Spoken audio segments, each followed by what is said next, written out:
My brother ruined my life, got my wife pregnant, then begged me for help. I always thought betrayal was something that happened to other people. The kind of thing you read about in books or hear in whispered conversations about someone else's ruined life.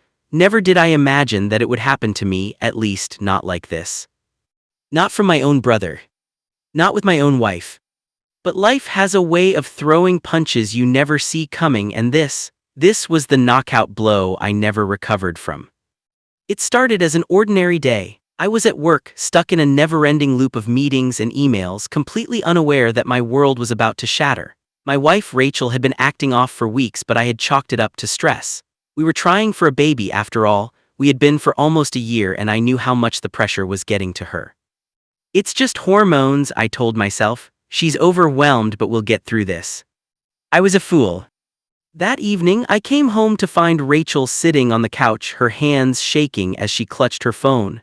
Her face was pale, eyes red-rimmed like she had been crying for hours. "We need to talk," she whispered. I should have known then, I should have seen it coming, but I didn't. "What's wrong?" I asked, sitting beside her, reaching for her hand.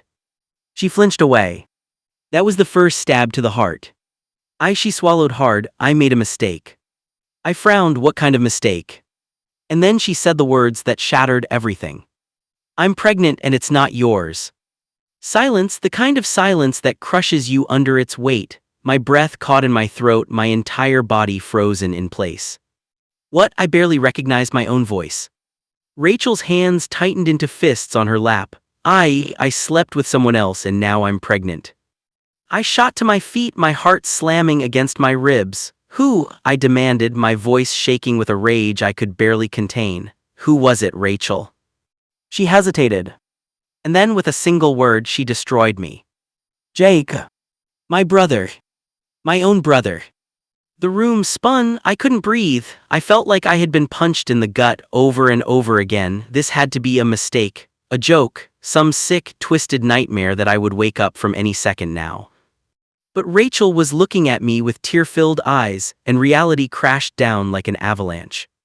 Jake, my younger brother, the same brother I had looked after since we were kids, the same brother I had bylaid out of trouble more times than I could count, the same brother who I had defended when no one else would. He had done this to me. "How long?" I forced the words out, my fists clenched so tightly my nails dug into my palms. "How long has this been going on?" Rachel sniffled, looking away. "A few months, it just happened." I let out a bitter laugh, the sound hollow and broken. "It just happened," I repeated, shaking my head. "That's your excuse." She didn't answer. I turned and stormed out of the house, slamming the door behind me so hard the walls shook. My mind was a mess of fury, heartbreak, and disbelief. I had to see him. I had to hear it from his mouth. Jake lived in a small apartment downtown, a place I had helped him afford when he was struggling to get on his feet. My generosity, it seemed, had come back to stab me in the back. I banged on his door so hard my knuckles stung. It took a few moments before he answered, his face filled with confusion until he saw my face. Then his expression shifted to something else entirely, guilt. And that was all the confirmation I needed. Before I knew it, my fist connected with his jaw, sending him stumbling back into his apartment. He groaned, clutching his face, but I wasn't done. I grabbed his collar and shoved him against the wall. "You slept with my wife," I roared, "my wife, Jake." He didn't try to fight back, he didn't even deny it. "I'm sorry," he muttered, "I didn't mean for this to happen." "Didn't mean for this to happen," I repeated, laughing bitterly. "Is that supposed to make it better?" He swallowed hard. "I know I messed up, I swear I." "She's pregnant, Jake," I interrupted, my voice shaking. "Do you even understand what you've done?" His face paled. She told you." "Of course she told me." I shoved him again, my hands trembling with rage. "What the hell were you thinking?"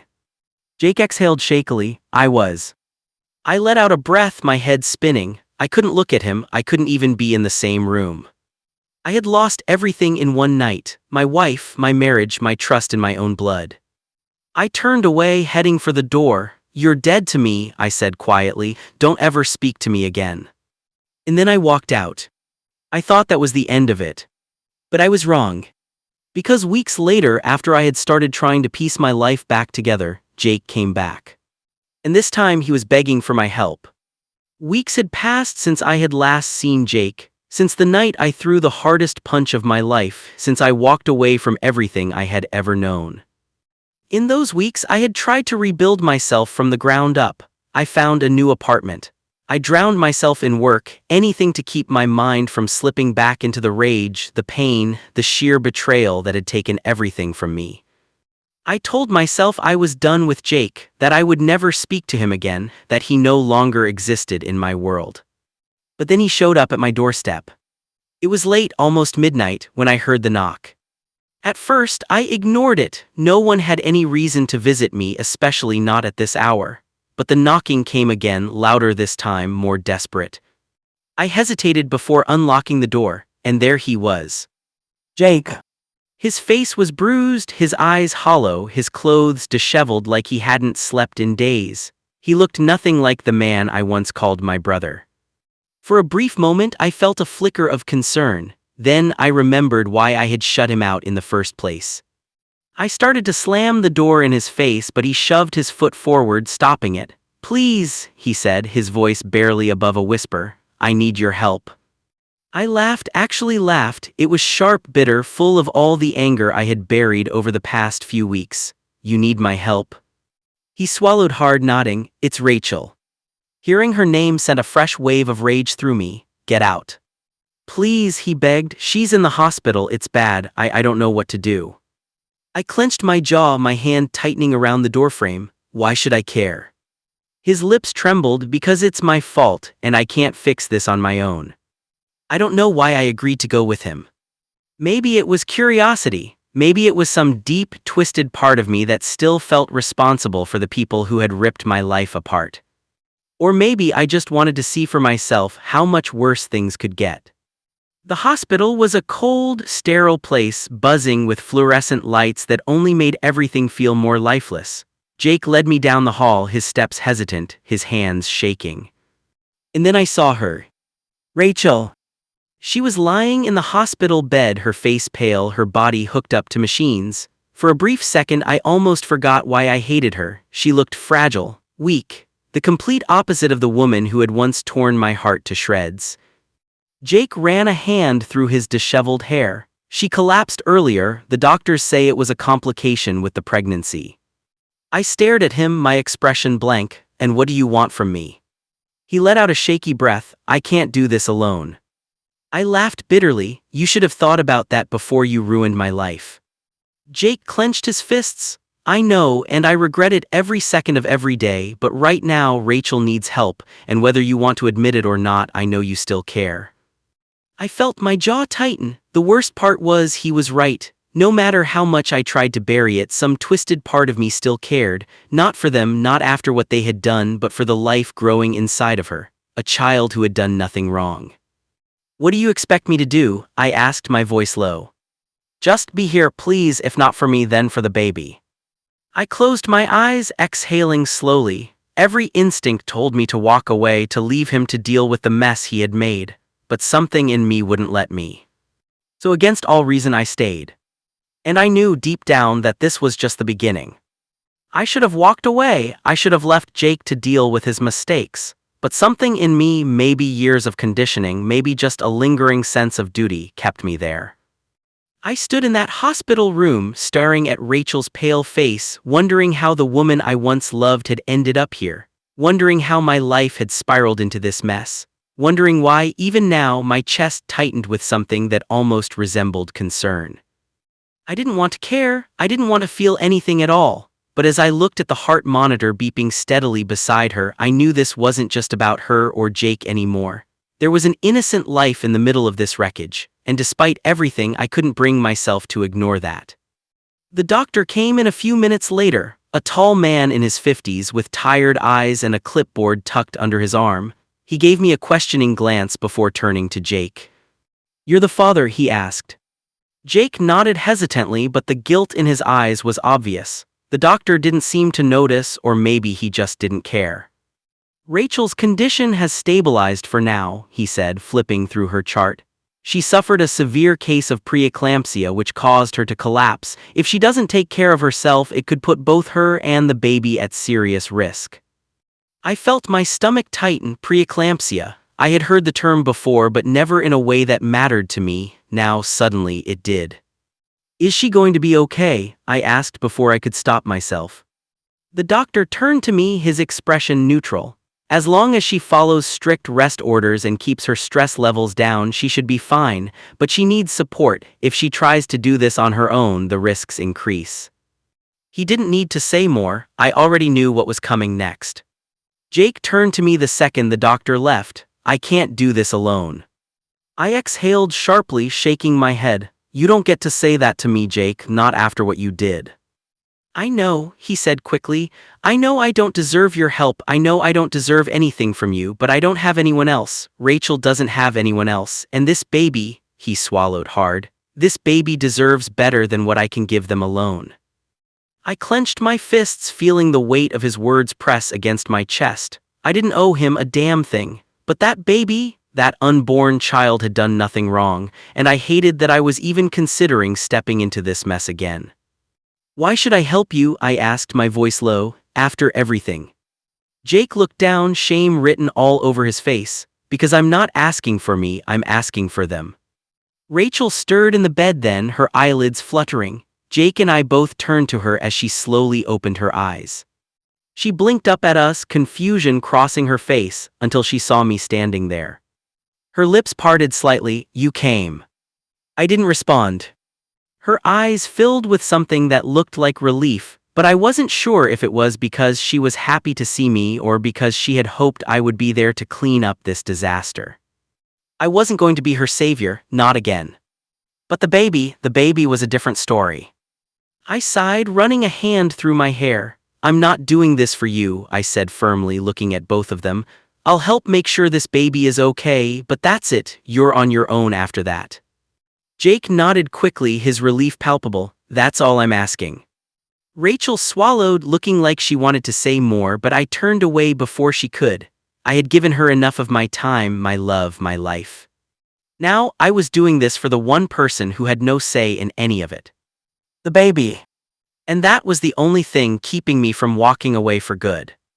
The weight of my own words settled over me like a chain I had willingly locked around my own neck. I'll help make sure this baby is okay. I had said it in a moment of weakness, torn between the lingering bitterness toward Rachel and Jake and the innocent life that had been dragged into this mess.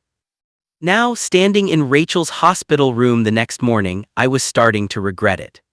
She was awake when I walked in. Jake was asleep in the corner, slouched over in the chair, his head resting against the wall. Rachel turned her head when she saw me, her eyes cautious, unsure. You came back, she murmured. I crossed my arms, for the baby. She nodded, looking down at her hands. I don't expect you to forgive me. Good, I said sharply, because I won't. Her lips pressed together, but she didn't argue. There was no excuse she could give that would make what she did disappear. And yet, as much as I wanted to walk out and let them deal with the consequences of their choices, I couldn't bring myself to. Not while there was still an innocent life at stake. Jake woke up an hour later, rubbing his face as he looked around groggily. When he spotted me standing by the window, his eyes widened slightly. You're still here. Looks like it. He sat up straighter. Listen, man, I know you hate me and I get it. I'm not here to talk about that, I cut him off. We'll never be brothers again, Jake, that's not something you can fix. His face fell, but he nodded. Yeah, I figured. I exhaled sharply, trying to keep my emotions in check. But you need to figure out how you're going to take care of this baby, because right now I don't think you have a clue. He ran a hand through his already disheveled hair. I know, I wasn't ready for any of this. I scoffed, no kidding. Rachel shifted in her bed, watching us carefully. Neither of us were, she admitted softly, but it's happening, and whether we're ready or not, we have to figure it out. I pinched the bridge of my nose, my frustration mounting. What do you even plan to do? Jake, you don't have a stable job. Rachel, you're on bed rest for who knows how long. How do you expect to raise a child like this? Silence. Then Jake sighed. I was hoping you'd help. I let out a bitter laugh. Of course you were, that's what I've always been to you, right? A safety net, someone to clean up your mess. No, he said quickly, I mean yes in the past maybe, but this is different. This is a life, man, and I don't want to screw this up.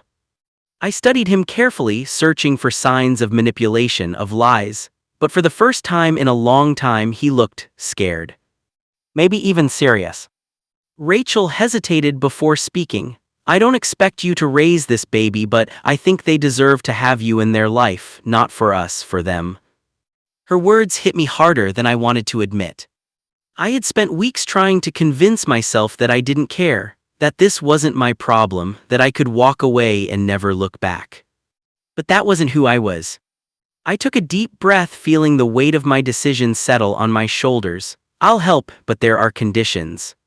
Jake nodded immediately. Anything.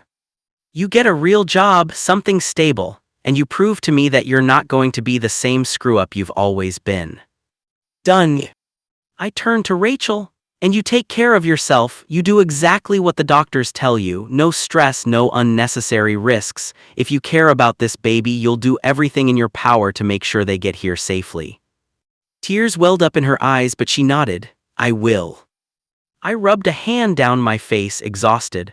Fine, then I'm in, but make no mistake, this doesn't mean I forgive you. It doesn't mean we're family again. It just means that I refuse to let an innocent child suffer because of your choices. Jake swallowed hard. I understand. Rachel wiped at her tears. Thank you. I didn't answer, because deep down I knew this wasn't just about them. It was about me too. And I wasn't sure if I was doing this because I truly wanted to help, or because some part of me still needed to find meaning in all this chaos. But either way, I was in. And there was no turning back now. For the next few weeks, my life became entangled with theirs in ways I had never expected. I had told myself that I was only doing this for the baby, that I wasn't here to fix Jake's life or mend my broken relationship with Rachel. But the deeper I got into their world, the harder it was to keep that boundary clear. Jake, to my surprise, actually started making an effort. He got a job, nothing fancy, just warehouse work, but it was something. He was showing up on time, putting in real hours. I had expected him to flake within the first week, but for once he didn't. I didn't praise him for it, I didn't tell him I was proud, but he knew, and I could tell he was trying harder because of it. Rachel was another story. She was still on strict bed rest, confined to her apartment, dependent on Jake and unfortunately on me. It felt surreal being back in that space with her, helping her when I should have been the last person she ever expected to see again. I hated it. I hated how familiar it felt, how easily I slipped into old habits, remembering what she liked, how she took her tea, how she hummed under her breath when she was lost in thought. I hated that some part of me still cared. One evening, after a long day at work, I stopped by their place to drop off groceries. Jake was still at his shift, so it was just Rachel and me. She was sitting on the couch, legs propped up, staring out the window when I walked in. You don't have to keep doing this, she said quietly. I placed the bags on the kitchen counter. I know. She turned to look at me. Then why do you? I clenched my jaw because I made a promise. To the baby, she murmured. Yeah. She exhaled slowly. You hate me. Yes. She nodded like she had expected that answer. I hate myself too.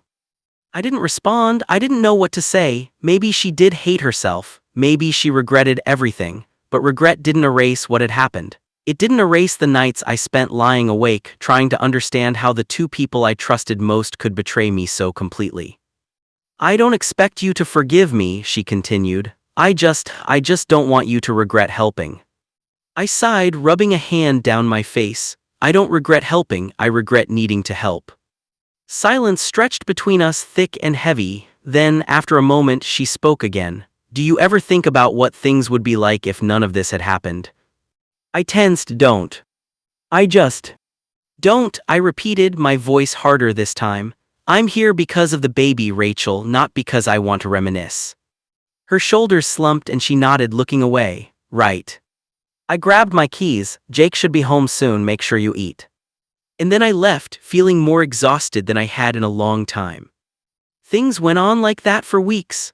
The same cycle. I would stop by, check on things, make sure Rachel was okay, keep pushing Jake to do better. And every time I walked into that apartment, I felt the weight of everything pressing down on me, suffocating me. I didn't know how long I could keep this up. Then one night Jake called me. "It's happening," he said, his voice frantic. "She's in labor." My heart stopped. I had known this moment was coming, but now that it was here, I didn't know what to feel. "Which hospital?" I asked, already grabbing my jacket. He told me, and I was out the door before I could second-guess myself. The hospital waiting room was a blur of fluorescent lights and stiff chairs. I sat there, hands clenched together, waiting, thinking, wondering if this was the moment that would change everything, if this was the point where all of my resentment would be forced to take a backseat to something bigger than myself. After what felt like hours, Jake walked out, his expression unreadable. He looked at me, then exhaled shakily. "It's a girl."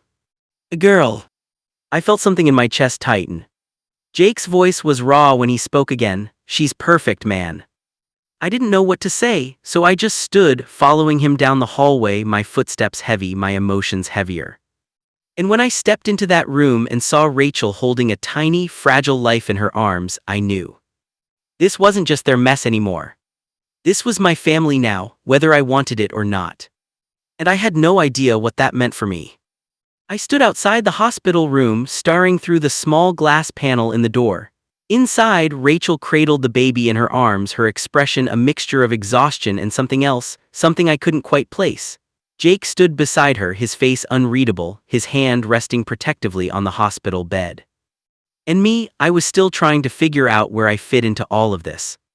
I had never imagined being here, not like this, not as the third wheel in a family that should have been mine, not as the outsider looking in on a life that once upon a time I thought I was supposed to have. Yet here I was. Jake had called me the moment Rachel had gone into labor, and like the fool I was, I had come running, even though I hated him, even though I still felt the burn of betrayal every time I looked at them, because I had made a promise, not to them but to her, the baby. And now that she was here, I had no idea what to do. Jake stepped out of the room a few minutes later, his shoulders tense, his face pale. "She wants to see you." I hesitated. "Why?" He ran a hand through his hair. "I don't know, man, but just go." I clenched my jaw, but I walked in anyway, because that's what I did. I showed up even when I shouldn't, even when it hurt. Rachel looked up when I entered, her eyes tired but softer than I expected. "She's here."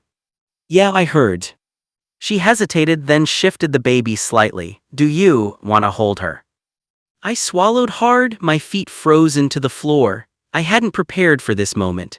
I had spent so much time thinking about everything that had gone wrong, about how much I resented them, that I hadn't even considered what it would feel like to look at her. But now that I felt something crack inside of me. I took a slow step forward, then another. When Rachel carefully placed the baby in my arms, my breath caught in my throat. She was tiny, fragile, completely unaware of the mess she had been born into. Her little fingers twitched slightly, curling into a fist as she settled against me. Something inside me shifted. I had spent so much time hating this situation, hating Jake, hating Rachel, but none of that hatred touched her. She was innocent in all of this, and despite everything, I knew one thing with absolute certainty: I would protect her, no matter what. Rachel watched me carefully, her voice quiet when she finally spoke. "I know we can never take back what we did to you, and I don't expect you to ever forgive us, but I do hope you'll be in her life." I stared at the baby for a long moment before answering. "I don't know what I can be to her, but I won't abandon her." Rachel nodded, as if that was the best she could have hoped for. I handed the baby back to her, feeling something in my chest tighten. "What's her name?" Rachel's lips parted slightly, then she looked away, almost nervous. We were thinking of naming her after someone important to us, someone who deserved better." I frowned, not understanding, until I saw the hesitation in her eyes, and then it hit me. My mother's name. A name that tied all of us together, a name that neither of them had a right to use, and yet, somehow, it made perfect sense. For the first time in weeks, I didn't feel anger when I looked at Rachel. I just felt tired. "She's lucky to have you looking out for her," Rachel whispered. I swallowed the lump in my throat. "Make sure she knows that." That night I drove home feeling more lost than I ever had before. I had thought that once the baby was born, everything would make sense, that I would finally understand what my role was, where I belonged in all of this. But all I had were more questions, more uncertainty, and an ache deep in my chest that I wasn't sure would ever fade. The days following the birth were a blur. I told myself I would step back, let Jake and Rachel handle their own mess, but I kept finding myself at their apartment, checking in on the baby.